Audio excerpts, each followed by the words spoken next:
Beauty পাৰ্লাৰত চলি থকা অনৈতিক কৰ্মকাণ্ডৰ ফলশ্ৰুতিত চৰম উত্তেজনাই বিৰাজ কৰিলে তেজপুৰত। তেজপুৰ আৰক্ষীয়ে ফোঁপোলাস্বৰূপ উদঙাই দি কেতেকীবাৰী মহিলা আৰু যুৱ সমাজে উদঙাই দিলে একাংশ ইউনিছেক্স চেলুন তথা বিউটি পাৰ্লাৰত চলি থকা নাৰী দেহৰ ৰমৰমীয়া ব্যৱসায়। আৱৰ্জনাই উদঙালে ইউনিছেক্স চেলুনত চলি থকা সমাজ বিৰোধী আৱৰ্জনা স্বৰূপ কেতেকীবাৰী ৰাজপথৰ কাষতে অবিবেচক একাংশ লোকে আৱৰ্জনা পেলাই এক পুতি গোন্ধময় পৰিৱেশ সৃষ্টি কৰা কেতেকীবাৰী সচেতন যুৱক আৰু ৰাইজে সেইসমূহ পৰিষ্কাৰ কৰোঁতে ওলাই ইউনিছেক্স চেলুনত চলি থকা অনৈতিক কৰ্মৰ ব্যয়বস্তু। গৰ্ভনিৰোধক সামগ্ৰীকে ধৰি আপত্তিজনক ব্যয়বস্তু ধৰা পৰাত কেতেকীবাৰী মিছন চাৰিআলিৰ আশে-পাশে গঢ়ি উঠা ইউনিছেক্স চেলুনত সচেতন মহিলা আৰু ৰাইজে অভিযান চলাই কেইবাগৰাকীও যুৱতী পুৰুষ মহিলাক হাতে লোটে ধৰা পেলোৱাত উত্তেজনাৰ সৃষ্টি হয়। তুমি ক'ত কাম কৰা? ইউনিছেক্স চেলুন ক'ত আছে এইখন? কেতেকীবাৰী 99 ৰেষ্টুৰেণ্টৰ ওপৰত। তাত কি হয়? আপোনাৰ মাছাজ হয় আৰু হেয়াৰ কাট হয় আৰু তাৰপিছত আপোনাৰ স্পা হয় স্পা হয় আৰু তাৰ বাদে তাৰপিছত আপোনাৰ চেক্স হয়। কি কেনেকৈ হয় বুজাই দিয়াচোন। কি কেনেকুৱা চিষ্টেমটো কেনেকুৱা? আপোনাৰ মাছাজৰ কাৰণে সোধে, মাছাজৰ কাৰণে সোধে, মাছাজৰ কাৰণে সোধাৰ পিছত কয় এক্সট্ৰা হয় নেকি সেইটো সোধে। তাৰপিছত ভিতৰত গৈ পেলাই হৈ যায়। কেনেকৈ হয় কি হয় মানে কেনেকুৱা চিষ্টেমটো কেনেকুৱা? কাউণ্টাৰ বিলটো কাটাই যায়, কাটাই গৈ ভিতৰত মানে মাছাজো কৰে আৰু চেক্সো হয় হয় ন? তোমালোকে অপেনলি বেয়া কাম কৰি আছা? ডাইৰেক্টলি কথা পাতি নিদিয়া মানে বস্তুটো ইনডাইৰেক্টলি হৈ থাকে।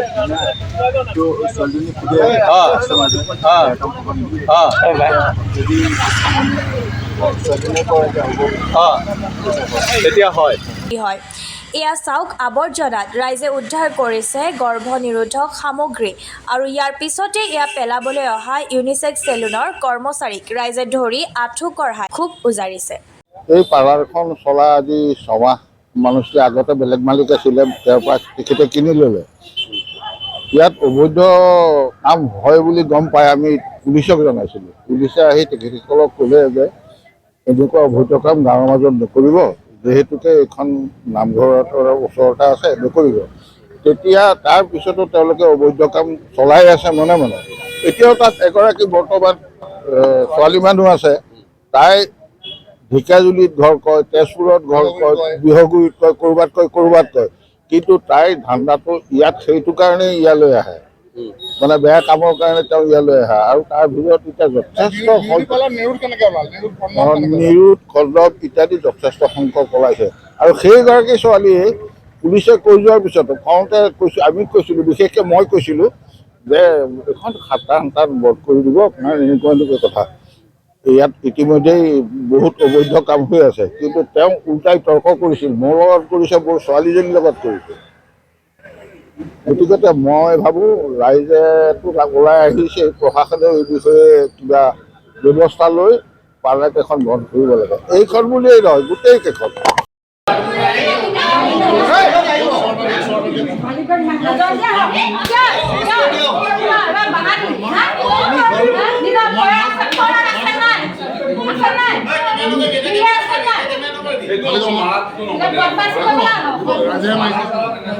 উলিয়াই দিয়া, পলিথিনটোৰ পৰা উলিয়াই দিয়া। কি আছে এইটো? কি ওলাইছে এইবিলাক? কি ওলাইছে এইবিলাক?